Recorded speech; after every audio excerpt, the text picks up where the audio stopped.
हाँ किरण, ये बताइएगा कि जब आप वहाँ पे इस्लामाबाद गई, वज़ीर आज़म ने जो बुलाया था, तो हॉस्पिटल में आपके साथ किस तरीके से जो है ट्रीटमेंट दी गई आपको? नहीं, हॉस्पिटल गए हम, 1 महीना हुआ यहाँ एडमिट थे और वहाँ मेरी ट्रीटमेंट चल रही थी। एंजियोग्राफी टेस्ट वगैरह की, फिर 1 महीना हमें रखा और फिर हमें जवाब दे दिया यहाँ आपका ऑपरेशन मुमकिन नहीं है, सर्जरी, आप बाहर जाओ। तो वो रोज़ कहते थे नरगिस सिटी आपसे मिलने आएगी, वो आपको बताएगी। हमने इंतज़ार किया, हमने खुद कॉल की नरगिस सिटी को, वो रिसीव हमारी कॉल नहीं करती थी। इत्तेफाक उसने कॉल रिसीव की, मैंने बात की उससे, उसने कहा आपका बेटा किरण यहाँ दुनिया में इलाज नहीं है, आप वापस कराची चले जाओ। यही हमें कह दिया और मैंने कहा आप हमसे मिलने आए, हमें रेफ़र करे बाहर, मेरा बाहर मुल्क इलाज है। तो उसने कहा नहीं मुझे टाइम नहीं है, मैं नहीं आऊँगी। इसके बाद फ़ोन काट दिया।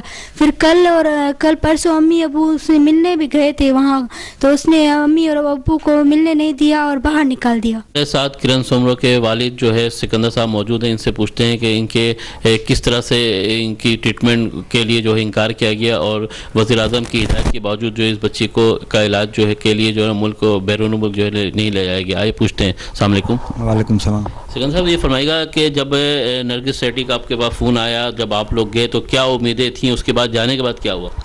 हमें बड़ी खुशी हुई थी जब उसने फ़ोन किया था। प्राइम मिनिस्टर ने नोटिस निकाला था कि उम्मीद लेके इस्लामाबाद गए थे, हमें 7 तारीख को एडमिट किया गया है FIC में। उन्होंने बड़ी खुशी की, कुछ टेस्टें की, उन्होंने 18 तारीख तक उन्होंने कर दी। आखिर 19 तारीख को उन्होंने एक नरगिस सेठी कैबिनेट सेक्रेटरी, जिसके ऊपर PM साहब ने जिम्मेदारी सौंपी थी कि किरण सोमरो का इलाज कराया जाएगा। 19 से 31 तक न उन्होंने कोई FIC से रब्ता किया, नरगिस सेठी साहब ने नहीं कोई हमसे रब्ता किया। FIC वाले बोलते थे भाई हमारे पास तुम्हारे साल के बाद इलाज नहीं है, हमने लिख कर दिया है कि सर्जरी दुनिया में नहीं होगी, इसका ट्रांसप्लांट है। हमें जब बोलेगा PM साहब तो फिर हम आपको रेफ़र करेंगे, मगर कोई उनसे रब्ता नहीं किया गया। आखिर 31 तारीख को मुझे डिस्चार्ज किया गया और मैं एक पहले से लेके 8 तारीख तक कंटिन्यू मैडम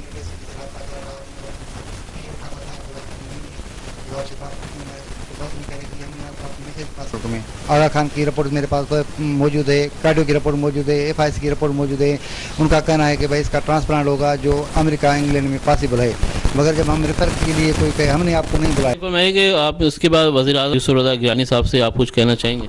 बिल्कुल, मैं हमारे साथ कोई रब्ता किसी ने आज तक नहीं किया था। हम फिर भी हम अपने PM साहब से पूर्व में दें और हम उसको वायदा याद दिलाते हैं कि जो उसने 7 तारीख को वायदा किया था कि किरण सोमरो का बैरून मुल्क इलाज हो जाएगा, तो हम उनको कहते हैं कि भाई अपना वायदा पूरा करो और हमारी बेटी का ज़िंदगी बचाने के लिए अहम इक़दाम करें। हम अल्ताफ़ तारिक कायदे तारिक अल्ताफ़ हुसैन से अपील करते हैं, बिलावल भुट्टो साहब से अपील करते हैं, नवाज शरीफ साहब से अपील करते हैं और तमाम सियासी जमातें हैं, NGO, ट्रस्ट, फलाही इदारे, इंसानी हकूक़ की तंजीमें, हम मुखिर हज़रात हैं, हम सबसे अपील करते हैं कि मेरी बेटी की ज़िंदगी बचाने में हमारी मदद करें। जो सिकंदर साहब हैं, जो किरण सोमरो के वालिद हैं, वो इंतहाई दिल बर्दाश्त हैं। ज़ाहिर ख़ानदान में अगर किसी के लख्ते जिगर पे ये प्रॉब्लम आती है तो उसके पेरेंट्स से ही पूछा जा सकता है कि उसके दिल पे क्या गुजर रही है।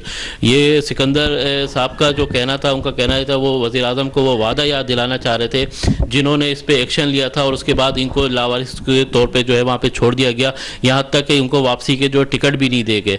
उनका ये भी कहना था तमाम सियासी जमातें और NGO से और दीगर लोग मुखैर हजरात से भी उन्होंने अपील की है कि फौरी तौर पर किरण सोमरो के लिए जो है ताउन करें ताकि इनकी बेटी की ज़िंदगी को बचाया जा सके। कैमरा में अनीस उर रहमान के साथ कामरान आगा, रोज।